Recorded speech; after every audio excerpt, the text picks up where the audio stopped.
You're not needed in this family. I sat on the floor of my apartment, clutching the letter, and the words burned my eyes until they blurred with moisture. This was rock bottom. The kind of pain that settles deep in your chest and refuses to move. I had expected anger, accusations, but not this cold, calculated blow. They had decided I didn't deserve a place in their story, let alone their family circle. But even in that void, something inside me shifted. The boy who had spent his entire life begging for their approval, who had bent himself to fit their mold, was gone. What remained was quieter, sharper, and more resolute. I wasn't going to fight for their love anymore. I was going to make sure they knew what it felt like to lose what they believed they controlled. It didn't start with that letter. It started a long time ago, so long ago that I can't even remember when I stopped being just their son and became something of an inconvenience. My parents, John and Susan, always presented a perfect picture. Dad, perpetually in his business suits, with that condescending, know-it-all demeanor. Mom, who was obsessed with keeping the peace, yet always implicitly supported Dad. And then there was Vanessa, my younger sister, the golden child. She could set the house on fire and still be called spirited rather than reckless. And me? I was the one who always worked the hardest, tried to keep my head down, but still always ended up on the sidelines. Every Christmas was a play for them. The script never changed over the years. Vanessa got all the attention, Dad gave his lectures on family values, and Mom pretended everything was perfect, ignoring the barbs that were thrown my way. I got used to the passive-aggressive jabs, the endless comparisons, the quiet hints that I wasn't quite like Vanessa. But this year, everything was supposed to be different. I had found a new job with a good salary and a stable income. And for the first time in my life, I wanted to not just be at the holiday, but to create it myself. I decided to give them all a fairy tale. I found this beautiful chalet in the mountains, with a fireplace, large windows overlooking the snowy slopes, the kind of place people put on postcards. I spent weeks searching, calculating, and finally booked the entire place for the month. It cost me $8,500. The money went fast, but I believed it was worth it. I hoped they would finally see how much I wanted to be a part of their world. I sent my dad the booking confirmation. He didn't thank me. He just said, "Good. That's the least you could do." At the time, I dismissed it. That was just Dad, never giving me credit and never saying no. But when December arrived, the first warning signs began to appear. Vanessa started saying it was her trip, as if I had planned it all for her. She even posted a picture on social media with the words, "Can't wait for our family Christmas at the chalet Dad rented." Not a single mention of me. When I asked her why she wrote it that way, she just smiled and said, "Relax, Patrick. No one cares who booked it. It was Dad's idea anyway." That should have been my first serious clue. But I still wanted to believe. I hoped that when we got there, they would surprise me. Instead, everything came crashing down on an ordinary evening in early December. I stopped by their place after work to drop off some boxes of decorations I had bought for the chalet. They were sitting in the living room, drinking wine, and Vanessa was sprawled on the couch, discussing which outfits she would bring. I was about to tell them how I had stocked up on groceries for the chalet when Dad interrupted me. "You're not invited to Christmas this year," he said, as if telling me to take out the trash. I froze. The words barely registered at first. "What?" I asked, thinking I had misheard him. "You heard me," he replied dryly, swirling his wine glass. "It's going to be a family-only Christmas. We don't need complications. You can do your own thing." I laughed, out of surprise, not amusement. "Family only? I'm your son." Vanessa sneered from the sofa. Dad just means it'll be less stressful without you. Don't make a scene, Patrick. And Mom, sweet, always neutral Mom, just gave me a pitying look as if I were a stranger looking for a place to stay. Maybe it's for the best, dear. We want peace this year. I can't put into words what I felt at that moment. Of course, there was hurt. Of course, betrayal. But mostly, it was this cold clarity, like a curtain had fallen, and I could finally see them for who they really were. For years, I had been chasing scraps of approval, trying to fit in, and with one sentence, Dad made it clear that I never had and never would. I didn't argue. I didn't beg. I just nodded, set the box of decorations on the floor, and said, "Fine." They must have thought I was upset, that I would go home and cry about being excluded. But in reality, my mind was already at work. I remembered the chalet reservation, the one in my name, paid with my card, my money. And as I walked out of their house, with their smug faces behind me, I realized one thing. They thought they had Christmas all wrapped up, that they could just discard me like a useless item. They had no idea what was coming. That night, I sat down at my laptop, opened my bank transfers, and quietly transferred the money I had sent Dad for holiday expenses back into my account. The $8,500 returned to its rightful place. Then I opened the chalet reservation and, with a single click, canceled it. No penalty. It was still early enough. The best part was that the booking was in Dad's name on paper because I wanted him to feel involved. But all the payments were mine. So when the cancellation went through, the money was refunded to my card. Of course, I didn't tell them. I went to bed with a strange sense of calm, expecting the storm. The next morning, my phone lit up like a Christmas tree. I had 32 missed calls, 13 voicemails, and one text message that stopped me in my tracks. And that's when everything really started to unravel. "Call me back now." That's what Dad's text said. It was short and to the point, as if he still had control of the situation. I didn't. Instead, I sat with my coffee, reading through his voicemails, each one angrier than the last. The first was confused. "Patrick, there's a mistake. The chalet reservation isn't showing up on my account. Call them and fix it." Then the tone shifted to annoyance. "This isn't funny. If you're pulling some stunt, you'd better undo it immediately." Finally, the inevitable rage. "Do you think this makes you clever? You've embarrassed me, Patrick.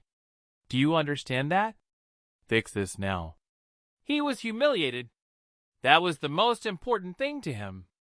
Not the fact that his son was supposedly uninvited from Christmas. Not the sheer audacity of them dumping me after I'd paid for everything. No, the biggest sin here was that his friends and extended family would soon find out that the big chalet trip wasn't happening. His pride had been wounded, and in his world, that was unforgivable. Vanessa started texting me around midday. Her tone was sharper than Dad's, less furious and more entitled. "Are you seriously doing this to us?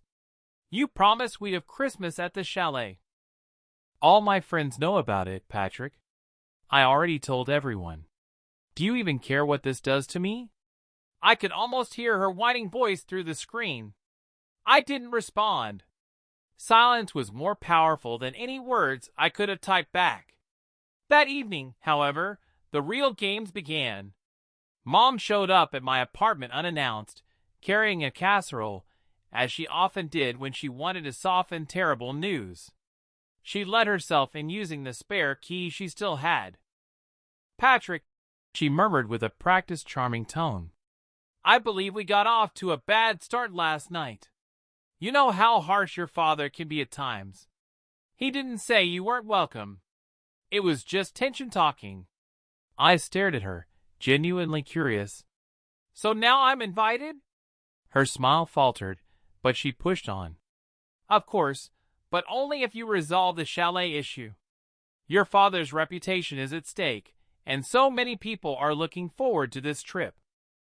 It would mean so much to everyone if you just handled it quietly. The manipulation was so transparent, it was almost comical. This wasn't about me being included. It was about me cleaning up their mess. I asked, "And if I don't?" She placed the casserole on my counter, folded her hands together as if praying, and sighed. "Then I'm afraid you'll be making things very difficult for this family. Do you really want to ruin Christmas for your sister?" There it was again. Vanessa's happiness prioritized above all else. I remembered birthdays when she got extravagant gifts while I received practical items like socks or notebooks. I remembered when she totaled my car and my parents told me not to be selfish because Vanessa has been through enough stress. The same pattern was repeating. My sacrifice, her spotlight. I didn't give Mom the reaction she expected. I just said, "Thanks for the casserole," and walked her to the door. She looked at me with a sad little expression, as if I were the problem child throwing a tantrum, and said, "Your father is very disappointed in you." That night, Vanessa added me to a new group chat she had created.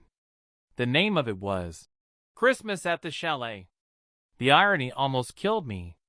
She must not have realized I had canceled everything because her messages were full of gushing about ski suits, champagne, and the Instagram photos she'd take by the fireplace.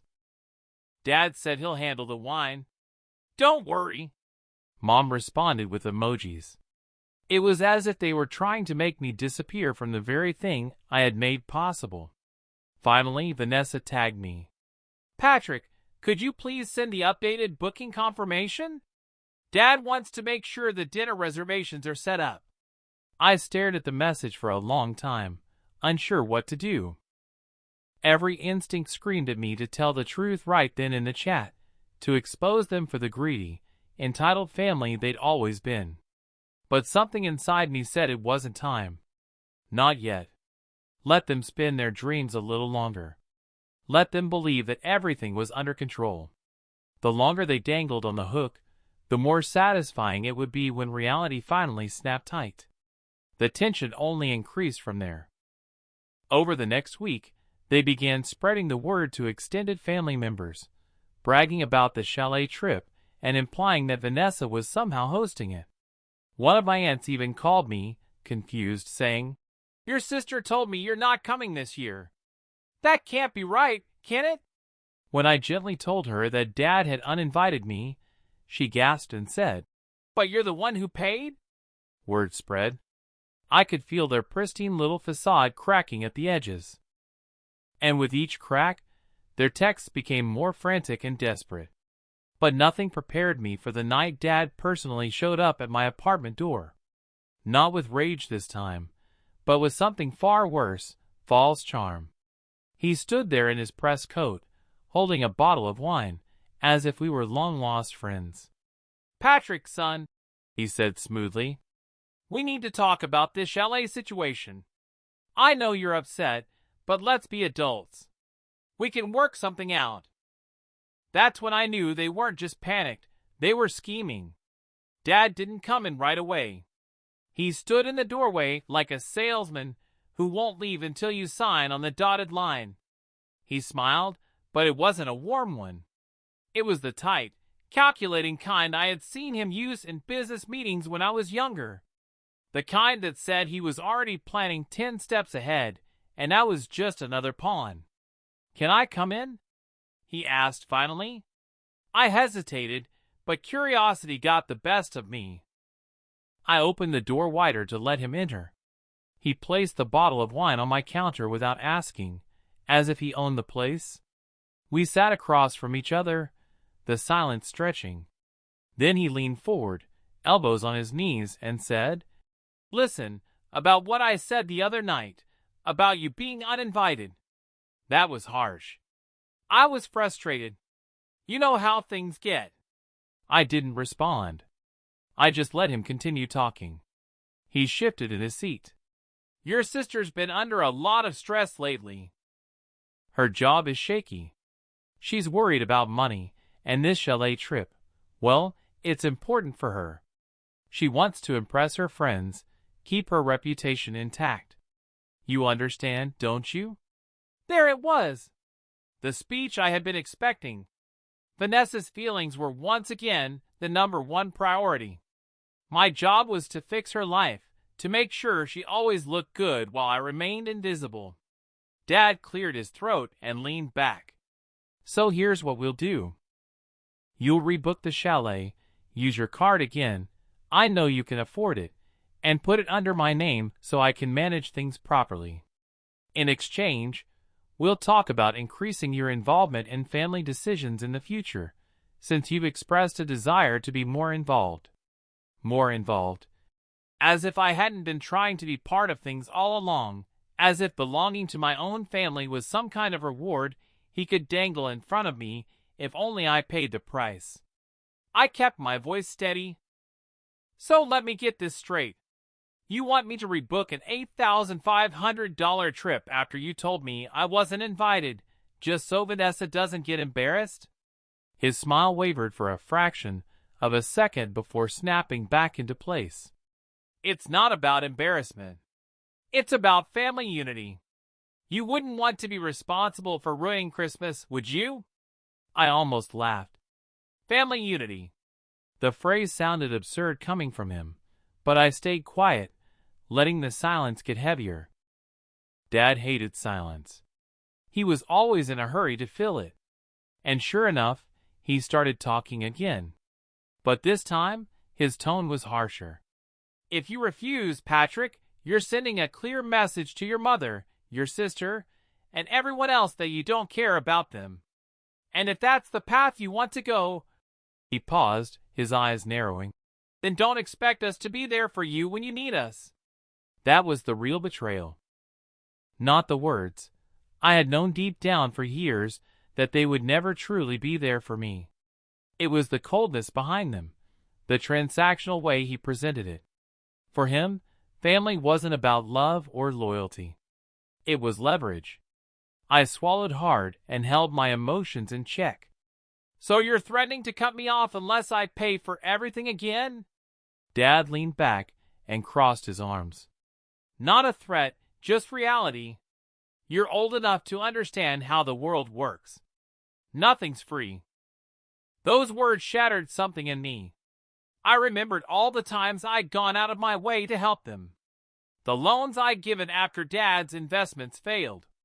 The weekends I spent fixing things around their house. The unending patience I showed while Vanessa was praised for doing the bare minimum. And here he was, looking me square in the eye and insisting that none of it mattered unless I opened my wallet again. I'm not sure if he saw the change in my expression, but for the first time that night, I think he realized I wasn't going to cave. His phony charm crumbled slightly, and he whispered, "Don't make this harder than it needs to be, Patrick." But the treachery wasn't over. 3 days later, I received a call from my bank. "This is regarding a flagged transaction," the representative said. "Someone attempted to use your account information to make a large purchase, a reservation deposit for a chalet." The name on the attempted booking was my father's. That was when the last thread of trust snapped. When the bank told me about the attempted booking, my initial emotion wasn't even anger. It was a strange, hollow feeling, as if the floor had dropped out from under me. I had anticipated Dad would try to manipulate me, but I didn't expect him to go so far as to attempt fraud with my personal information. The bank representative politely explained that the transaction was flagged because the billing name didn't match the account holder. Otherwise, it could have gone through.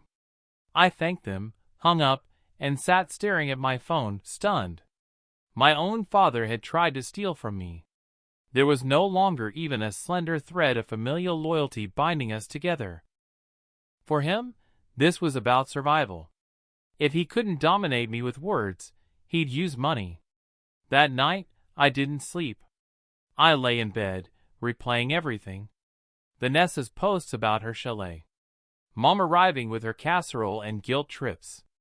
Dad's arrogant expression at my apartment. And now this. The betrayal was complex and heavy. And for the first time in my life, I discovered something that both horrified and liberated me. I didn't have a family. Not really. The following few days were tough. Vanessa went into overdrive on social media, portraying me as the monster. She made vague remarks about selfish people who ruin everything. And of course, all her friends expressed their sympathy. A cousin even texted me personally asking, "Did you really cancel Christmas?" With that, the story changed. I wasn't just left out anymore. I was painted as the bad guy, the reason the family was breaking apart. Mom texted me message after message, imploring me to just fix this. She said things like, "Your father is under so much stress," and "Vanessa is heartbroken. You know how important this is to her." She never once asked how I was doing. She never acknowledged what they had done to me.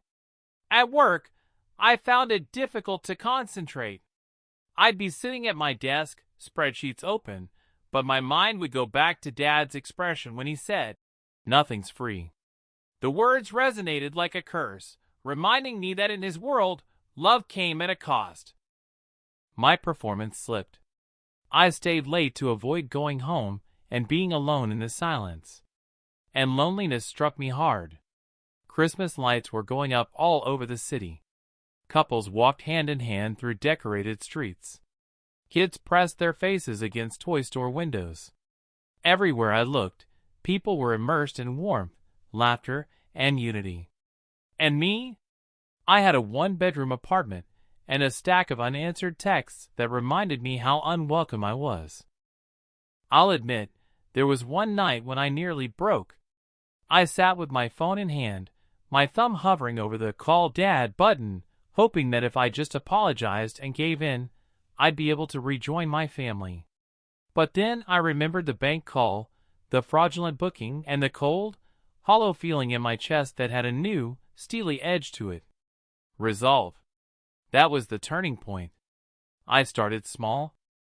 I gathered all the documents I had, emails showing the chalet was booked in my name, the cancellation refund, and the bank's highlighted fraud notification. I backed up Vanessa's posts, her texts demanding that I solve things, and Dad's threatening voicemails. For the first time, I stopped reacting emotionally and started viewing the issue like a chess game. Every move they made, I countered. I didn't let them know what I was doing. On the surface, I remained calm. I stopped answering calls, ignored the guilt-ridden texts, and let them think I was pouting in shame. Meanwhile, I was building something stronger, something they wouldn't expect. But before I could put my plan into action, they managed to push me lower. One evening, about a week before Christmas, I arrived home to find an envelope nailed to my door. The letter inside was typed, cold, and formal. It was from Dad, though signed by him. In it, he stated that I would no longer be welcome at family events unless I learned to respect their sacrifices for me. He wrote that Vanessa deserved the chalet since she had proven her loyalty, while I had only caused friction and disgrace. And the final line, I'll never forget it. "Patrick, you're not needed in this family. Consider this a warning." I sat on the floor of my apartment, letter in hand, staring at the words until they became blurry. That was the bottom. The kind of anguish that settles deep within your chest and refuses to move. But even in that abyss, something within me shifted again. The boy who had always sought their praise, who had bent himself to fit their mold, was gone. What remained was quieter, crisper, and more intentional. I wasn't going to struggle for their affection anymore. I was going to make sure they knew how it felt to lose what they believed they controlled. And so, in the solitude of that vacant flat, I started to plot. Something inside me came into focus after receiving that letter. It felt like I had spent my entire life hoping for a nod of approval that would never come. I immediately realized I didn't need it anymore. Instead of crushing me, their words, "You are not needed in this family," provided me with an unusual sense of liberation. If I was not needed, I owed them nothing. And if I owed them nothing, I could finally begin life on my own terms. The first step was to cut off the lifelines that had been quietly draining. For years, I'd been assisting them in ways I never realized. When Vanessa overdrew her account, I surreptitiously transferred her money. When Dad's investments plummeted, I'd cover a few bills. I'd often chip in for minor expenses like food, gas, and utilities. It was a habit created out of remorse and a desire to establish my belonging. But not anymore. I shut everything down. I changed my internet banking passwords, deactivated Mom's emergency credit card, and even diverted my mail to prevent snooping. It was like turning off a series of leaking faucets that had been running for years. Then I turned inward at work.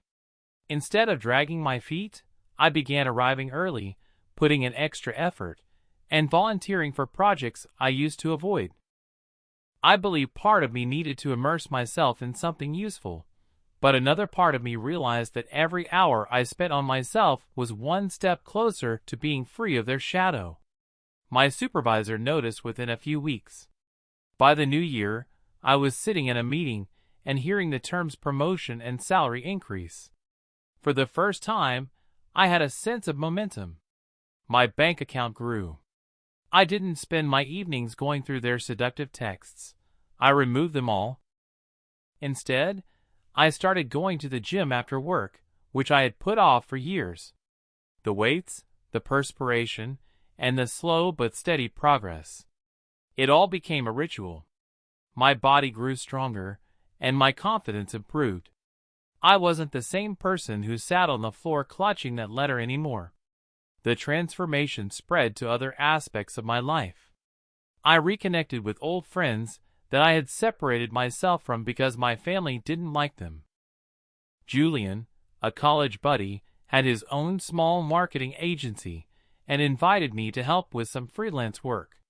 What began as a side project suddenly grew into a significant source of revenue. Julian even quipped, "Man, you've been hiding your skills for too long. If your family doesn't appreciate you, don't worry, other people will." Those words remained. For so long, I had judged my worth according to their norms. But outside of their bubble, I was regarded, respected, and even admired.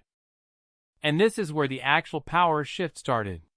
Remember all the paperwork I had secretly gathered, the Chalet receipts, Vanessa's posts, a bank fraud notice, and Dad's voicemail. I started fitting them together like puzzle pieces, not out of spite at first, but to assure myself that I wasn't crazy. The evidence was plainly there. They had attempted to delete, distort, and steal from me, and I had proof. The longer I looked at it, the clearer it got. If I desired retribution, it wouldn't be through ranting or emotional outbursts. It would require precision, patience, and allowing them to dig their own hole. As I stood at the perimeter with the spotlight, meanwhile, life outside their orbit only became brighter. Julian connected me to contacts who opened possibilities I had never imagined. New contracts, larger clientele, and more money than I'd ever made before. I moved into a larger apartment with floor-to-ceiling windows viewing the metropolitan skyline. Every night I'd stand there, glass of wine in hand, gazing at the glittering lights on the horizon and thinking, "This is mine, not theirs." Mine. It was not about money or status. It was about finally creating something they couldn't touch, claim credit for, or take away. And each step forward stoked my fire, now one of determination rather than desperation. They were still sending messages. Of course, Vanessa attempted the guilt trip. "You're wrecking everything. Why are you doing this to us?" Dad issued veiled threats about destroying bridges. Mom played the martyr, writing things like, "I lie awake at night worried about you." But where those words used to wound, they now only scratched me. I did not even respond. Silence became my most effective weapon, because deep inside, I knew something others did not. They had already released their grip on me. They would soon lose much more than that. But I wasn't about to rush it. I was going to let time and success do the work. Allow them to become comfortable in their illusions. Because when the time came to strike back, it would not only be satisfying, but also indisputable. And then one afternoon, I discovered something that altered everything. Something that transformed all of my quiet planning into an obvious, direct path to vengeance. The opportunity arose on an ordinary Thursday, the type of day where nothing stands out until something changes beneath the surface. I was in Julian's office helping him prepare a presentation for a new client.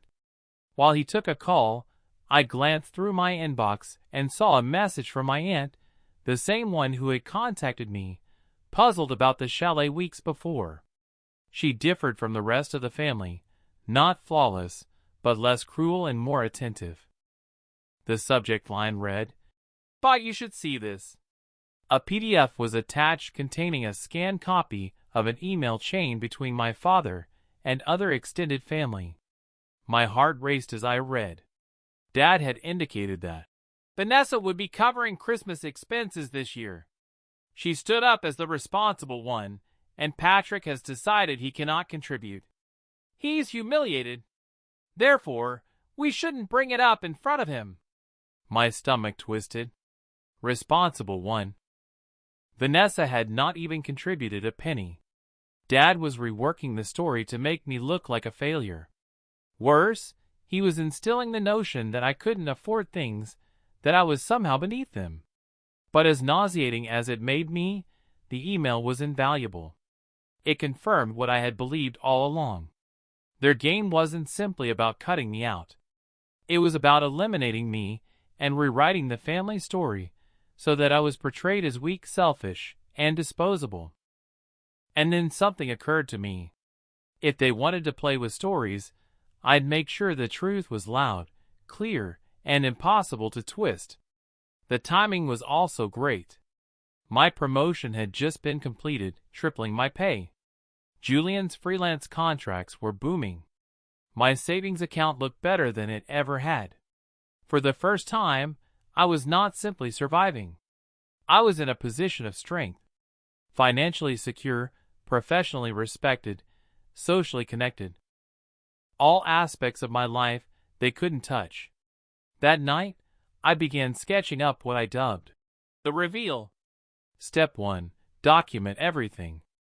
I created a folder on my laptop with labeled files, including images of Vanessa's social media posts gloating about her chalet, bank bills indicating the money came from me, the cancellation receipt, the fraud warning, and now Dad's email chain. Every lie they told left a paper trail, and I had it. Step 2. Allies.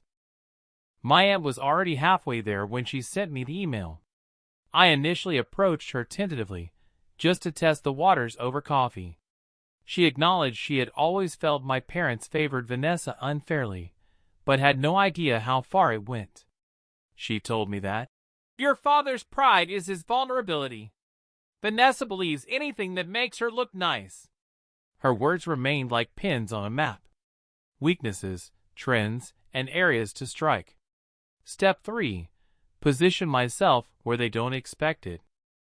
Instead of isolating myself, I resumed attending extended family gatherings, birthdays, informal meals, and anything other than my parents' place. At first, there were whispers, side glances, and awkwardness from those who weren't sure which version of the story to trust. But I remained calm, polite, and present. I did not defend myself. I did not bring up the chalet. I simply let them see me. Stable job, new apartment, healthier, happy. Slowly, uncertainty began to sneak in. People recognized Vanessa's boasting did not reflect the reality they saw in me, and all the while, I was building. Julian referred me to someone who worked in event planning, and it was via this link that I received the idea for the final part of my plan. If my parents intended to utilize family gatherings as a stage, I'd make sure the brightest spotlight was shining squarely on them when the time came. Because power isn't always about having the loudest voice or the strongest grasp. Sometimes it takes patience. Silently stepping out of the shadows, stacking the evidence, aligning the pieces, and waiting until your opponents are so confident they've won that they don't notice the earth crumbling beneath them. By the time Christmas arrived, my parents believed they had succeeded. They spent the holidays sulking at home. No chalet, no trip. Yet, they said it was my fault, that I had ruined everything. Vanessa made a show of sharing photos with friends at a ski resort she'd named for clout, claiming it was the chalet. To the outside world, they appeared unconcerned. But I knew the truth. And I knew what was coming. Because the following step wasn't only to defend myself. It was about turning the tables, proving to everyone that the son they discarded, erased, and attempted to steal from was not weak. He was the one holding the cards, and the potential to flip the board was closer than they thought. The setting for my vengeance appeared almost too neatly. My aunt called in the middle of January to tell me that there would be a large family gathering to celebrate my grandparents' anniversary. There were more than just cousins and uncles. This time, everyone who had known me since I was a child, including aunts, uncles, family friends, and some of Dad's business partners, would be there. In other words, the exact audience my parents enjoyed performing for. The moment I hung up, I knew it was time for the reveal. I spent the next week cleaning the evidence folder that I had prepared. Every receipt, screenshot, and voicemail was carefully organized into a presentation file that I could open on my phone. On the day of the anniversary party, the air was thick with the usual family tension. My parents were in top form, smiling, laughing, and working the room. Vanessa was talking to a group of cousins, hinting about their dream holiday that was sadly canceled. I watched them from across the room, feeling a sense of cold calm. They were completely unaware. My aunt found me and gave me a silent, reassuring nod. The speeches began. My grandparents thanked everyone for coming, and then it was Dad's turn. He raised his glass and began his usual platitudes about family values and unity. As he spoke, he caught my eye. He gave a small, condescending nod, a silent reminder that I was still an outsider. I smiled back. Not a friendly smile, but a knowing one.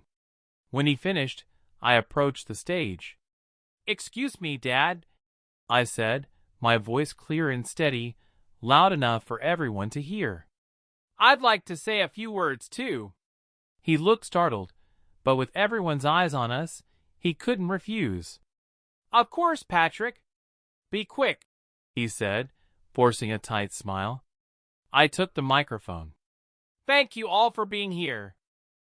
It means a lot to my grandparents. As Dad was just saying, family unity is important. It's about being honest with each other, supporting each other. But sometimes, it's easy to get confused about what's real and what's a story. For example, the story about our Christmas trip to the chalet." A hush fell over the room. My parents' smiles froze. Vanessa's eyes went wide. I didn't raise my voice. I just told the story. I laid it all out. The $8,500 I paid, the cancellation, the uninviting, the guilt trips. I recounted Dad's visit to my apartment and his "nothing's free" speech. The room was silent. You could feel the shock. Then I pulled out my phone and said, "But the real story isn't about Christmas. It's about trust. The bank called me in December about a fraudulent transaction. Someone tried to use my credit card information to book a trip to a chalet." I held up my phone, showing the screen with the bank's notification and my father's name on the attempted booking. A gasp rippled through the crowd. I then showed them Dad's email about Patrick not being able to contribute, and Vanessa's texts. "My father," I said, looking him straight in the eye, "told me I wasn't needed in this family. He said he and Mom were willing to cut me off unless I paid for a trip for a second time, just to save face. He then tried to steal from me. And now, he's telling everyone I'm a disgrace because I chose to stand up for myself. Dad's face was white. He lunged for the microphone, but I stepped back. The facade had cracked completely. All the anger, all the shame, all the years of feeling like an outsider came out. I didn't yell. I didn't cry. I just stated the facts, letting them speak for themselves. So what does family unity mean? I asked the room, looking around at all the stunned faces. Does it mean protecting a story, or does it mean telling the truth? I don't know the answer. All I know is that they have told me, in no uncertain terms, that I am not needed. And for the first time in my life, I'm starting to believe them. I put the microphone down and walked away. I didn't look back at my family's humiliation. I walked out of the room, out of the building, and into the night.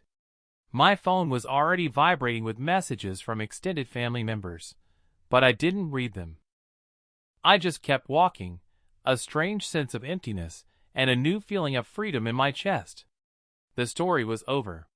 But my life, for the first time, was just beginning.